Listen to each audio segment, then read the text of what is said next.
Hi folks, it's Ryan. I'm going to show you guys how to wrap a present today. I'm not an expert, but my mother did teach me how to wrap. And there's a few basics that I think might help a few people out. So we're going to wrap this entire case of runts. So let's start with, you need to get your paper. Now here is just a pre-selected piece, and clearly it's too small. I always save my scraps so that I can reuse them for something else. So here's the roll of wrapping paper. I've got an oddball end on there because I was wrapping something else earlier. Betcha this is going to be long enough.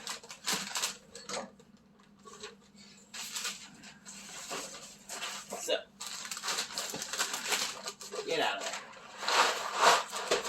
Alright, so step one that some people usually have trouble with is cutting your paper. Now, more modern paper that you get is going to have these really nifty grid lines on them that make it a hell of a lot easier to cut this straight. But since that's not what this roll is, we're going to have to kind of eyeball it. So one of the first mistakes people usually make is that they use too much paper and then wonder why their ends look like they're all like a piece of paper that you crumpled up and threw in the trash. So here's a step one, is that you want to have it fold over about halfway. A little overlap is usually ideal. Less than halfway is going to be a problem. You'll have a gap. The second one you'll want to do is cut the edges. You can see I cut this one crooked, so I'm going to leave a little extra. Now, normally what you would do when you cut the edges is you want it to go a little past halfway if you folded it over. You can see that on either side. I'm not sure if you can see that here well or not, but see the idea there? It's about halfway up, a little over. Since this paper was already cut to that size, I'm in luck. Normally you would cut. Alright, so I proved this side will go half over. I centered it on the paper. This side will go half over. This side will go over half over. I mean over half over. Now let's cut the edge.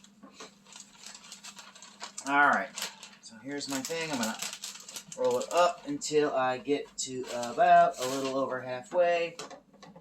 Thankfully, this side does have a straight line on it from the artwork.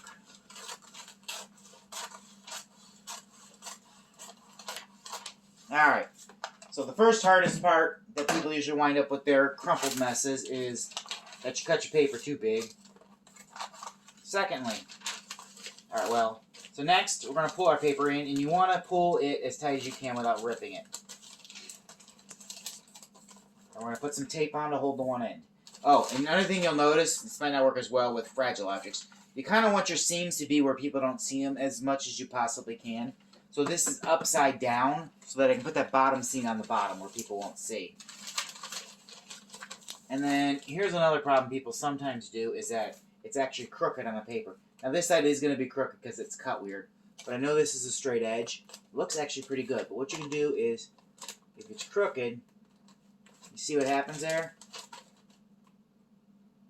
Now, that's not a tremendous problem, but it does make it neater if you just kind of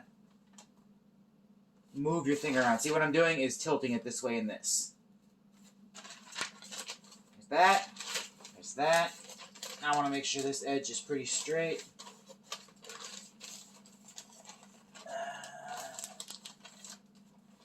Not quite, so let's fix it. Yep, I want to go that way. Alright, pull it nice and tight. Hey. Now you're crooked again. What are you doing to me? There we go. Close enough. Tight, tight. Tape in the center. A lot of people will run tape all the way down. I usually just put one in the center and one on the edges of the box. See the edge of the box is there? You don't want it to go over the other. And of course, I made my tape crooked. And one right there. Okay, so here comes the second hardest part. These damn corners people always have issues with. I'm holding this tight because I'm about to flip it over. I will be setting it down on the paper on the bottom edge. So it will crumple it a bit, but we're going to smooth it out. But you want to hold it so it doesn't slide through the paper, because you're not actually taping it to the box. Alright, so here's the other part people have trouble with, is these corners. And usually this is where we get the crumpled messes. So it's really, you're kind of going to fold this into what the back of an envelope might look like. I don't have an envelope on hand to show you, do I? I do. But you know what the back of an envelope looks like. So I start with the edges. See the seam here? That's going to go there. I'm actually I start from the center, push them in. And you see, I'm folding out the corners a little bit. And I'm going to fold this one in. See? I'm making a triangle. Okay? Not bad. Let this come down. It's going to fold those out weird. Alright. So, this is not the most symmetrical job ever. This is just the easiest way. My mother would make sure this is perfection, but I'm not my mother, and my 10-year-old is going to tear through this quicker than it matters. But it doesn't look like a crumpled mess. It looks relatively neat. Now, you see how that's not perfect, but you know what? This isn't a video for people that want perfect presents. We're not Martha Stewart here. Not all of us can go to prison for tax evasion. And spend lots of time learning how to wrap perfectly. Alright, see that side had crumpled because I had sat it down on it? So I'm kind of smoothing it out a little bit here. Now here's one of the issues you might have is this. That shouldn't matter too much because you're going to fold this other side over. And that's a little extra paper, but you can also do this and make it that triangle shape. Now, one of the problems you'll have if you have too much paper is that it winds up rolling up into here. You really don't want it to go past that line if you can avoid it. Which is why we made sure it only went up halfway. This is actually going a little further than I would normally stop it about there. But it doesn't go past that, so not a big deal. Now, if you did do that, what happens is the paper rolls over like this, and you get some of the white showing off. And that's usually where you'll get your crumpled spots. So if you notice, push in. I've made my triangle. Now I'm coming down with my other side. Actually much neater than the other one. Unintentionally, the lightsabers actually match up. See? I just put one piece of tape there. If you really want to be fancy about it, you can put some tape there and there. But I like to give my kid a much easier handle to rip off the paper. And there you go. Now, I am a minimalist when it comes to the wrapping. Only because this is for a 10-year-old child. And they have cats in their house. I would not recommend ribbon if you have cats. But you can put fancy ribbon on. That could be a video for another day. But this is just to show my friends how to wrap a basic package. You can also put name tags on there to write the name on. I just write right on the paper with a Sharpie.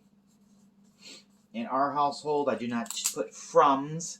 I just put the person's name on it because I don't care if they know it's from me.